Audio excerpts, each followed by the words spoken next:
And welcome back to Behind the Play. My name is Alex Adams, and today I'm very excited to introduce our guest, Sean McIndoe of The Athletic and the writer behind Down Goes Brown, who everyone should check out. Covers the NHL for The Athletic, such a great hockey historian, writer. I'm probably forgetting something, but thanks so much, Sean, for coming on the show. How's it going? Yeah, it's going good. Thanks for the invite. I first wanted to ask, what is the origin of you starting Down Goes Brown? Boy, I mean, going way back, I grew up wanting to be a sports writer. I mean, that was I'm old enough that I grew up with newspapers and reading. I grew up in Toronto, so all those great old Toronto sports writer, Milt Dunnell, Jim Proudfoot, Frank Orr, Shaky Hunt, all of those guys I grew up with. And I was like, yeah, this seems really cool. These guys watch sports, they have opinions about sports, and then they write them down and people see it and respond to it. I'm like, that's cool. I want to do that. And as I got older, okay, well, what does that look like? How would I get there? And I did journalism. I got a degree in journalism. Didn't really love the journalism side of it. I didn't, making the phone calls and going and putting microphones in people's faces. Didn't like that part. Did like the writing. As it turned out, my career kind of took me in a different direction. Didn't get into the journalism side of it or sports or anything like that. Went and got a nice corporate job in a cubicle, and that was kind of it for that dream. Except that I would still find outlets for it here and there. And I've said before, I was basically, the annoying guy in your fantasy football league who writes like the way too detailed preview and sends it out, and everyone's just kind of like, all right, thanks, man. I don't know what you want me to do with this, but okay. Like that was me, right? I was always looking for those outlets. And then, I mean, I guess it'd be 15 years ago now. Geez, like, late, 2007, 2008, that was kind of the era where blogging really kind of blew up. There were, you had these platforms where it was very easy to go in, create your own site, drop everything in there. And you started to see people making a name for themselves, not by the traditional way, which was get a journalism degree, go off to Thunder Bay and cover high school basketball for 10 years, and then wait for the old guy to retire and everyone could move up the ranks. And there was also like different writing styles were starting to become popular. Bill Simmons had really pushed this idea that, hey, you can be a fan and still be a voice. And so I was like, all right, maybe this is the outlet here. This is, instead of writing the annoying emails to 10 friends, I can write annoying blog posts that 10 people will read. And I remember sitting down to do it, to start the thing up, thinking this will probably be another one of those things that I do for a couple of months and then get bored and move on to something else. And I never got bored. And when I started, I mean, there weren't a lot of people reading. There was sort of a loose knit. I was writing mostly about the Maple Leafs at the time. There was this kind of loose knit Maple Leafs online community, so you could go in on bigger sites, and that they would occasionally throw me a link and that sort of thing. So very slowly but surely building up an audience. But it never felt boring. It was always fun to me, and so I stuck with it. And eventually that really small audience just turned into a small audience, and then it got a little bigger, and eventually started opening some doors to do some of this stuff and to do the stuff that I always wanted to do as a kid, but got there by going down this path that didn't even exist back then. And you write, so when you began, you said you wrote a bit about the Leafs, but you've also written a lot. You're kind of the ultimate hockey historian in a lot of ways. Was that something you were always drawn to write? And how did you find your voice, or kind of these stories where you find the kind of unconventional story and you're so well informed and humorous? Like, what's your process like for kind of writing those historical pieces? Yeah, I mean, as far as how it started, it's that old thing that you always tell any writer who's starting off, where it's like you've got to take some time to find your voice. And I very much did that early on in the blogging years, and it was easy to do because nobody was reading me, so I could try all sorts of different things. Like if you go back and read my very early posts, like I'm trying to be like a serious analyst, and if anything, it's the 2008 Leafs, so I'm like an angry fan. I'm like, these guys are morons. They don't know what they're doing. Um, and I would write that stuff, and it kind of, people would be like, sure, all right, it was okay.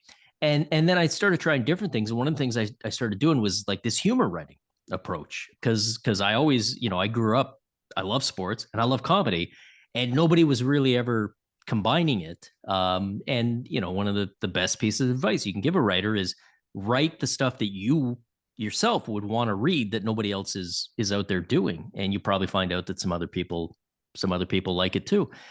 And that kind of worked for me. And I didn't really do a lot of the history stuff other than, I picked the weird stuff, right? That was Mhm. kind of always I Mm. like the history. I like all of the history. I mean, I grew up, like I said, as a Leafs fan in the 80s. So we're talking the Harold Ballard era.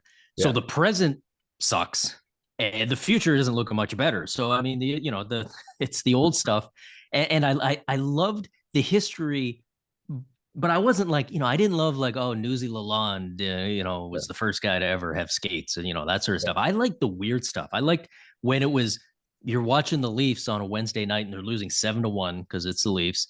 And, the, the announcers start just telling some weird story because you Yeah. got to fill time, right? And they just start talking about, yeah, I remember that time in the 50s where, the guy climbed into the stands and, whacked the goal judge over the head with a stick. And I kind of be like, oh, okay, that sounds cool.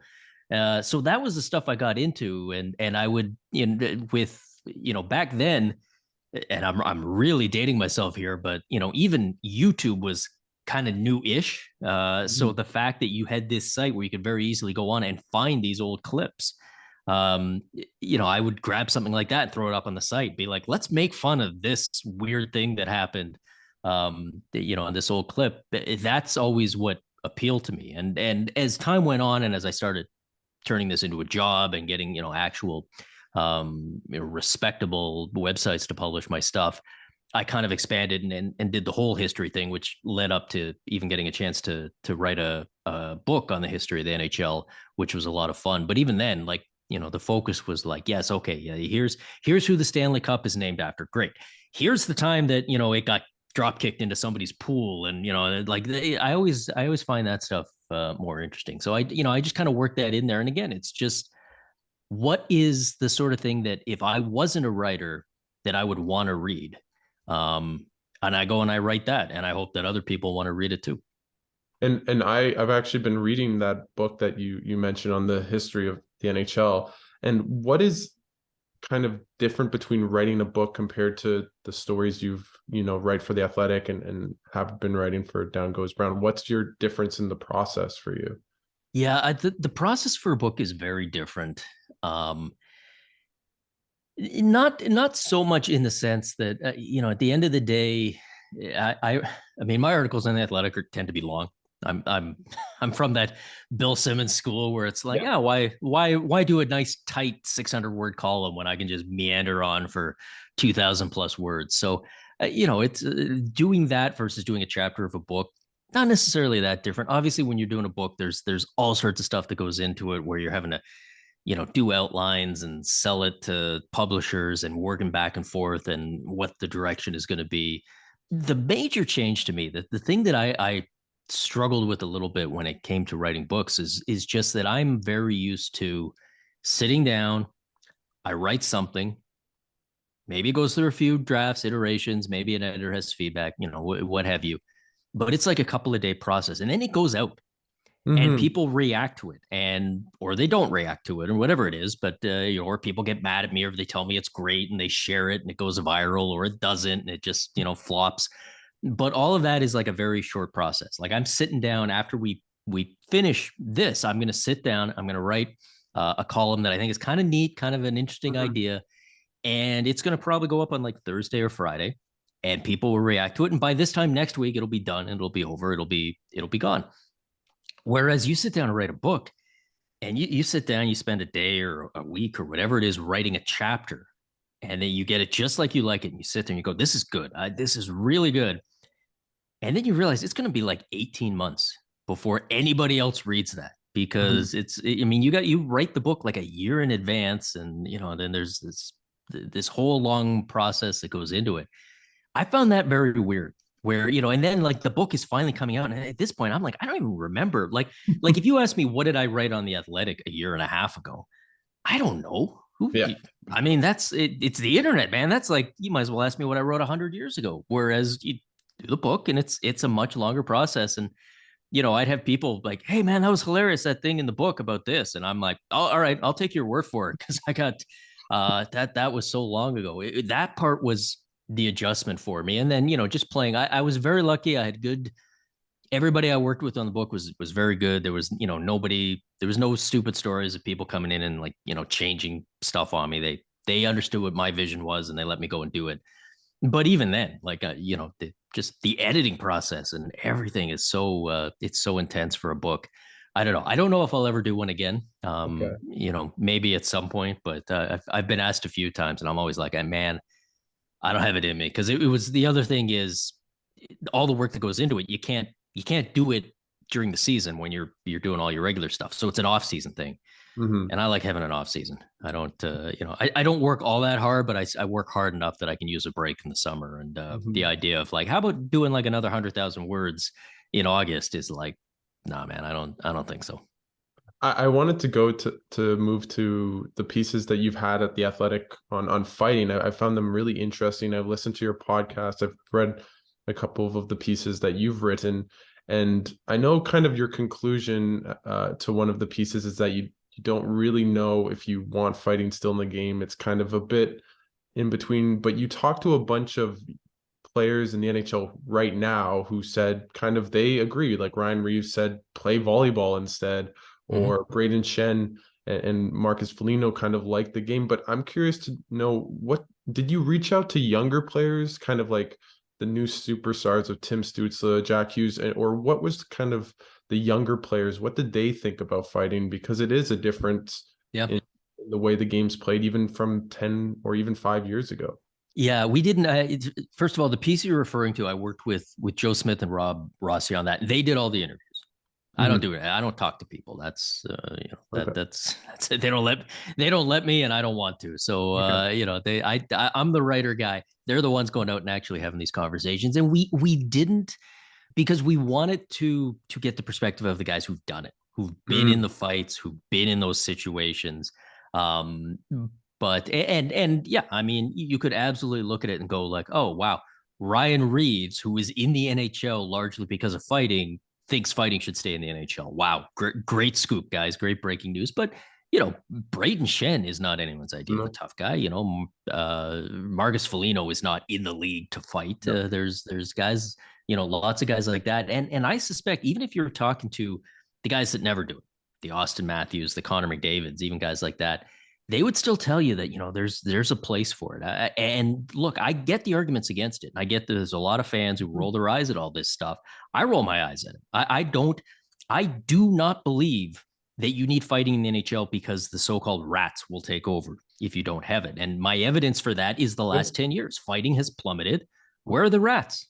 There are cheap shots and dirty plays in the NHL these days. Still, is there more than there was 10 years ago? I don't think so. I So, think there was a lot more back in that 80s and 90s era. And a lot of times it was the tough guys doling out the cheap shots. Dale Hunter didn't protect anyone from Dale Hunter. Like that was, so, I don't buy the argument, but I will tell you the players really do.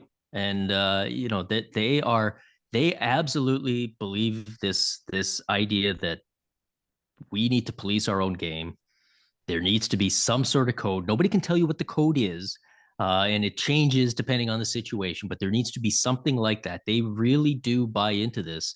And I really strongly suspect that even the players, even the stars who will never drop the gloves themselves, like they've still come up in hockey culture.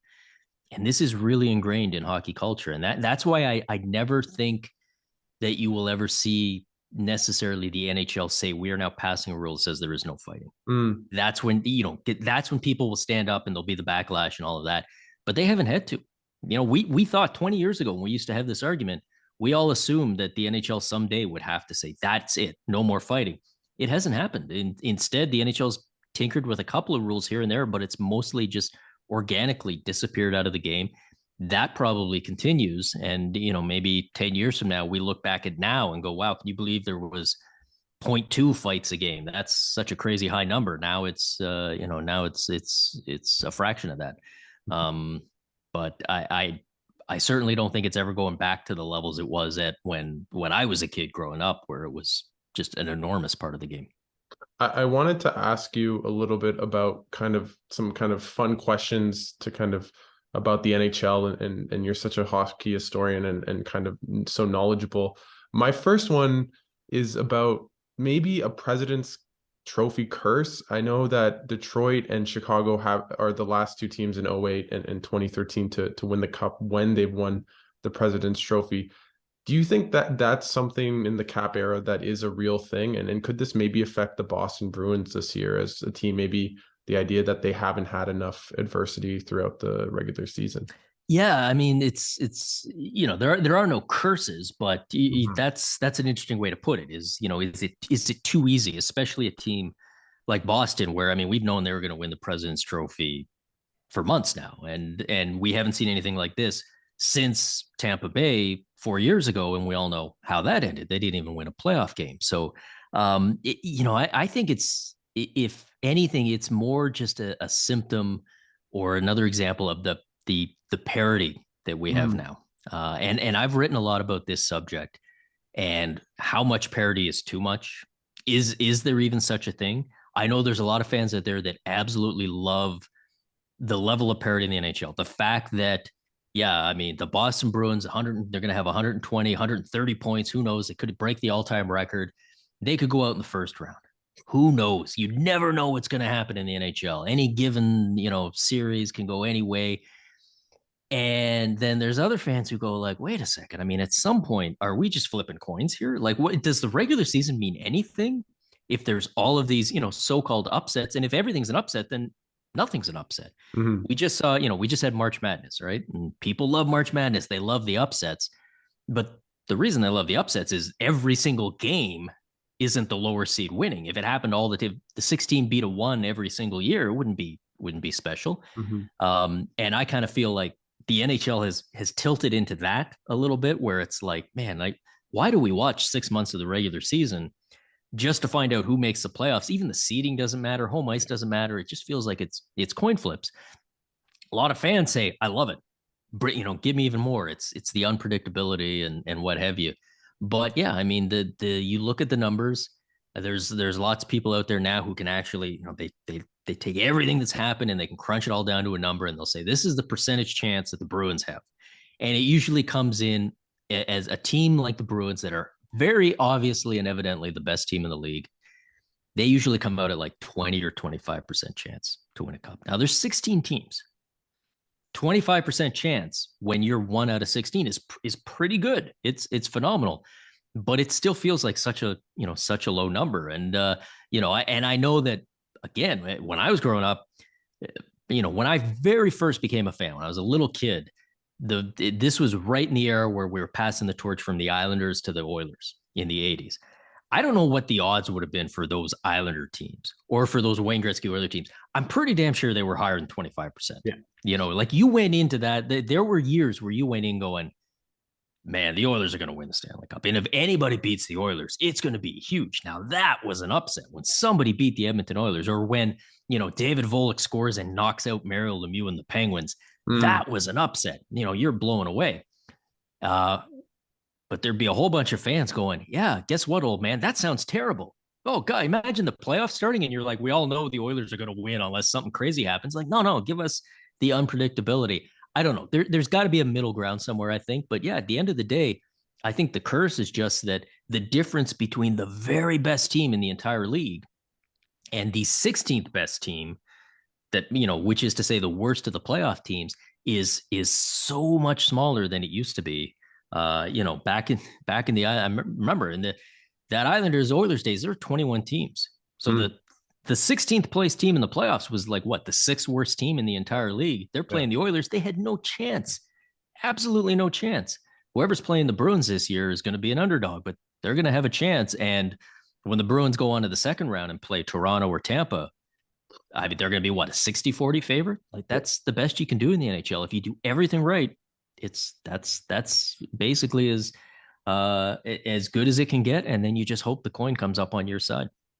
Another team, your favorite team, the Toronto Maple Leafs, obviously maybe not cursed, but haven't won the cup in a long, long time, as you know. How do you feel about your team going into the playoffs? And is this maybe the most, like, I don't want to make it too much of a hyperbole, but like the most cursed NHL team of all time in the Leafs, or is this, knowing your knowledge, more of Yeah, boy, it feels like it. I mean, it's the longest drought in history right now that they have. the Rangers, right? The Rangers had been, the Rangers had 54 years going to 94. The Leafs have passed that. The Blackhawks had I think it got to 49 years when they finally won. Now you can make the argument that 54 years that includes the entire original six era when there's only six teams is not the same as, the No. Leafs now. I mean, there's 32 teams now, right? I mean, you can do everything right. There's 32 teams. Your chances, you're still more likely than not to not win a cup. Now, that said, there's not winning a cup, and then there's not winning a round, which is where this Leafs team is. And I struggle with it because, like I said, I grew up in the Harold Ballard era, man. I've watched some terrible, terrible Leafs hockey and some hopeless hockey where you're just, I mean, you got a bad owner, especially back then, you're screwed. Like there was no like, oh, maybe next year's our year, right? Like there's no maybe next year. We knew next year was going to be the same. And I watched the team evolve, and Ballard dies, and Cliff Fletcher comes in, and Doug Gilmour, Wendell Clark bring the team to the conference final a couple years. Then that fades. Pat Quinn comes in, the Matt Sundin era. They for about 6 or 7 years, the team's really good. They're winning playoff rounds most years, going deep. They don't get there, and then the cap comes in, and the team stinks, and they don't adapt to anything. And Brian Burke comes in, and that doesn't work, and all the way down. And that brings you to the Brendan Shanahan era and the Austin Matthews and Mitch Marner era, and what have you. This is the best Leafs team I've ever seen in my life. Mm. Like, I mean, skill wise, this is the best team. And you look at, the one loss record backs that up. I've never seen a team that is this good, that has, this many weapons. Even that 93 team that I love more than my own kids, my favorite sports team of all time, on paper, skill wise, this Leafs team has been better, and been better for longer than that team ever was. And yet it just hasn't clicked in the playoffs. And again, there's certainly that sports fan part of me that's like, oh, I'll give you the reasons. They don't want it bad enough. They don't know how to win. They don't this and that, and all this stuff.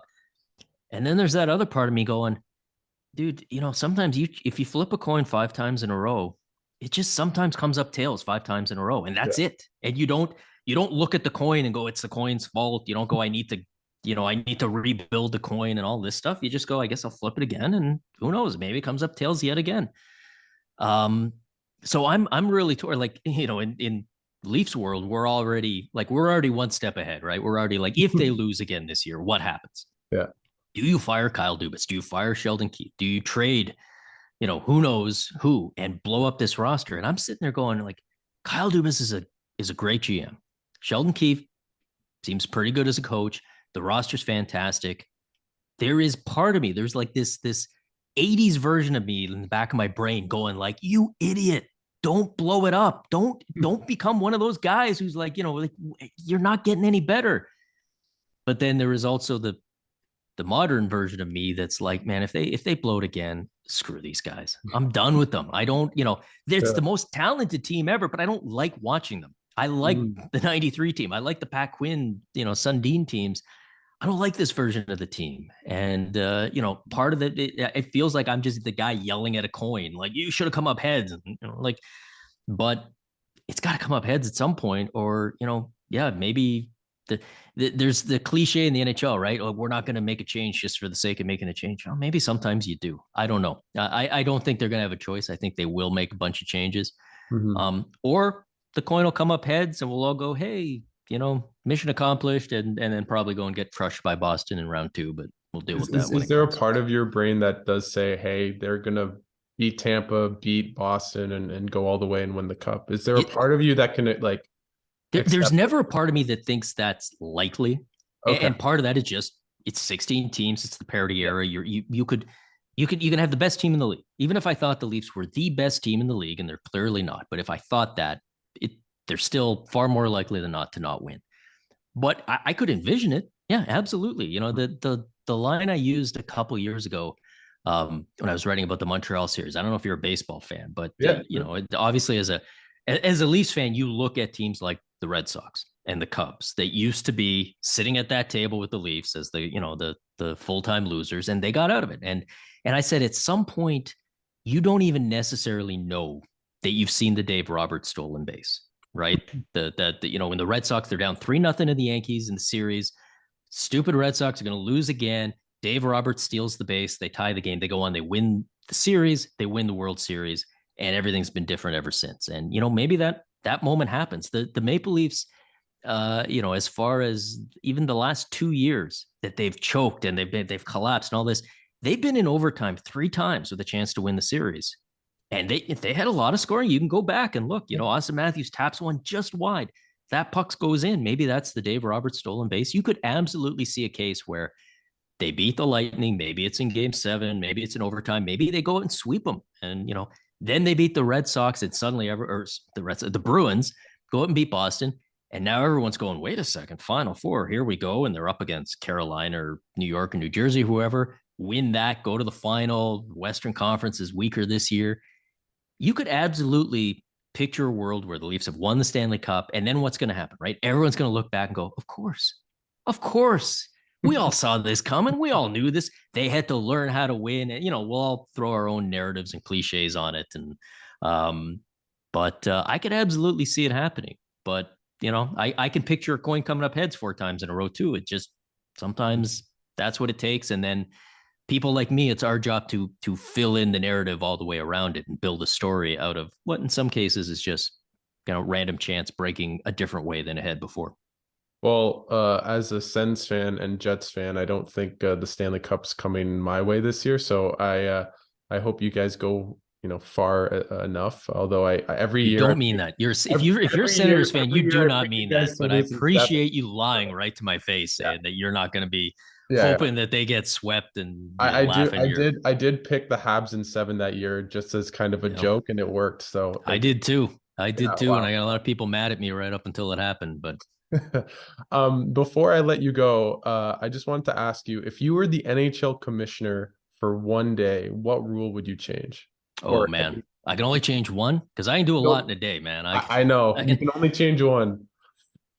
I would change the standings. I would change the way we have it now with the loser point, and specifically with this idea that overtime games are worth more. So if it's close in the third period, shut her down. Nobody try. Everybody just dump the puck in. Wait for the loser point fairy to come and sprinkle extra points on the game. And I would probably do, and I would probably go overtime. I have been talked into the 3-2-1 system. So it's 3 points for a regulation win.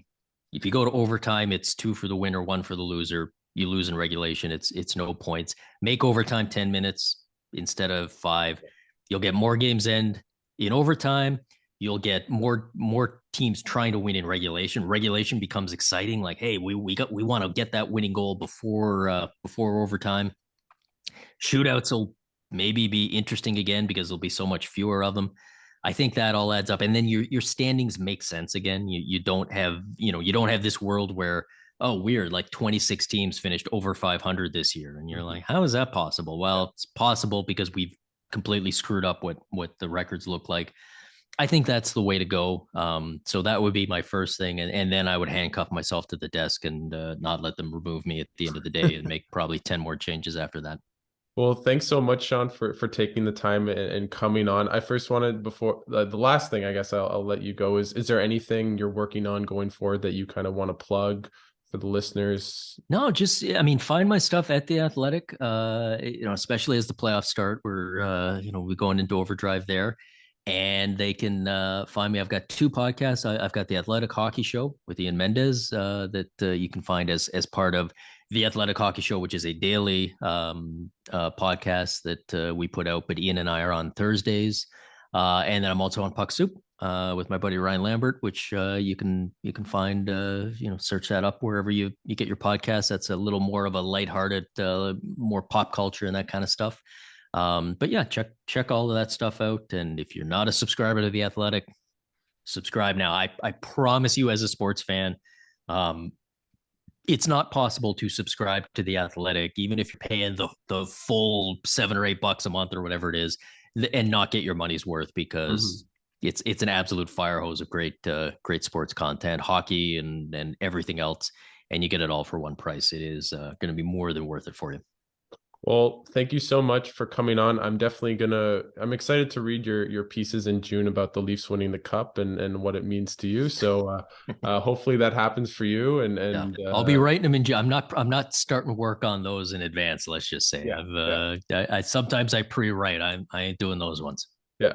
Well, thank you so much, and have a great playoffs and rest of the year covering the NHL and the Leafs for The Athletic and everything. Right on. We'll see the Senators in round one next year. Yeah, exactly.